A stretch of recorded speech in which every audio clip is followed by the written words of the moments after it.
മികച്ച ഹൃദയാരോഗ്യത്തിനായി ഒരു നല്ല ഉദ്യാനം നിർമ്മിക്കൂ.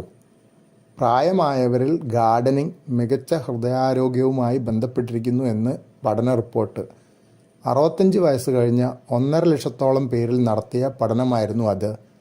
വ്യായാമം ചെയ്യാത്തവരുമായി താരതമ്യം ചെയ്തപ്പോൾ ഹൃദയാരോഗ്യവുമായി ബന്ധപ്പെട്ട എല്ലാ കാര്യങ്ങളിലും ഗാർഡനിംഗ് ചെയ്യുന്നവർ മുന്നിട്ട് നിന്നു. സ്ട്രോക്ക്, ഹാർട്ട് അറ്റാക്ക്, വർദ്ധിച്ച കൊളസ്ട്രോള്, വർദ്ധിച്ച രക്തസമ്മർദ്ദം, പ്രമേഹം, മോശമായ മാനസിക ആരോഗ്യം, മോശമായ പൊതുവെയുള്ള ആരോഗ്യം, 10 വർഷത്തിനുള്ളിലെ അധിക മരണനിരക്ക് എന്നിവ ഉണ്ടാകാനുള്ള സാധ്യത ഗാർഡനിംഗ് ചെയ്യുന്നവരിൽ കുറവായിരുന്നു. പ്രമേഹം ഉണ്ടാകാനുള്ള സാധ്യത വ്യായാമം ചെയ്യുന്നവരെക്കാൾ ഗാർഡനിംഗ് ചെയ്യുന്നവരിൽ കുറവായിരുന്നു എന്നത് വളരെ ശ്രദ്ധേയമായിരുന്നു.